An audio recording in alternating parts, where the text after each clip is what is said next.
Alrighty then. Thank you for tuning in. I'm Matthew Baker of Beautiful New York Tours. We are back again for another round of little virtual New York tours on the internet. Now, our last 22 tours, which were about 5 minutes each and came to 2 hours, all concentrated on various fun and interesting places. I try to keep them a little bit obscure because I like that. But I was trying to think how to make this next round a little different. And it occurred to me that if there's one thing we New Yorkers are all starving for right now, it's each other.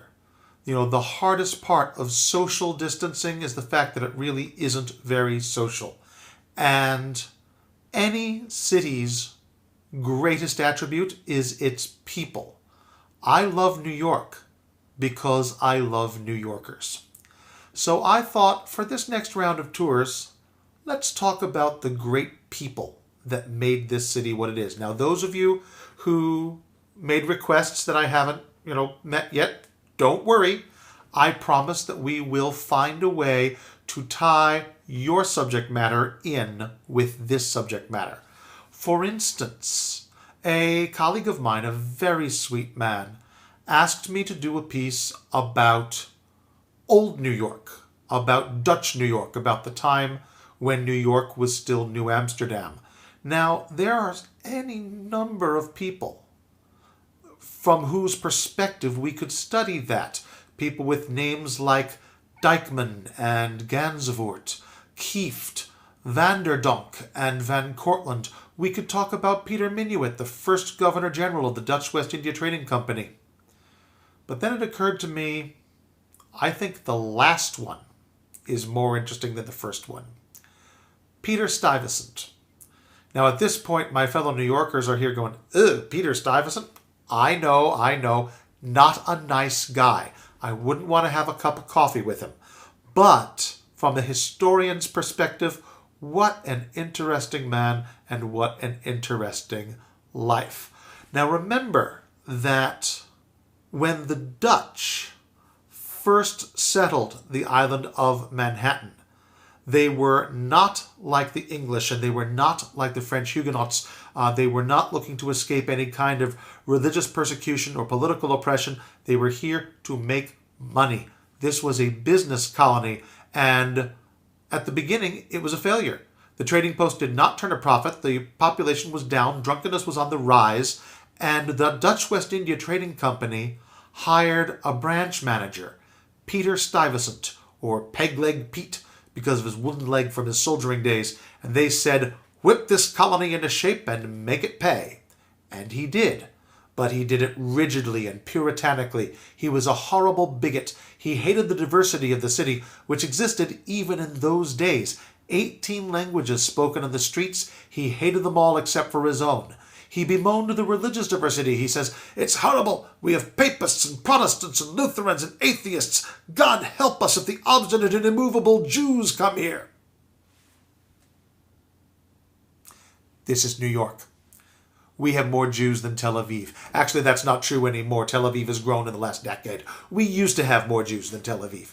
Anyway, Jews showed up. Stuyvesant tried to keep them out. And the board of directors said, no, Peter, we're a business colony, not a religious institution. We will welcome anyone with whom we can trade.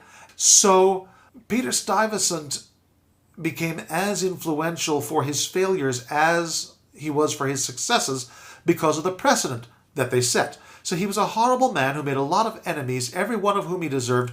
But I am grateful to Stuyvesant because without him, none of us would be here because there would be nothing interesting to see in New York. We would just be a failed business colony. Now, the tragedy of Peter Stuyvesant, which he had coming, was that no sooner had he gotten this colony all spiffed up and ready for action than he wakes up one morning to find the English warships in the harbor ready to take it away. The English had already settled Massachusetts to the north and Virginia to the south, and right in the middle is this troublesome Dutch colony gumming up the works. So Stuyvesant goes to the hillside ready to do battle. He says, I'd rather be taken to my grave than surrender New Netherland. Citizens of New Amsterdam, are you ready to defend the honor of the colony to the death? And all the Dutch settlers said, no. We can do business as easily under English rule as we can under Dutch rule. We don't think you've done that good a job, and our city's made of wood. We're not letting it get burned to ashes by going to war with the strongest naval fleet in the world.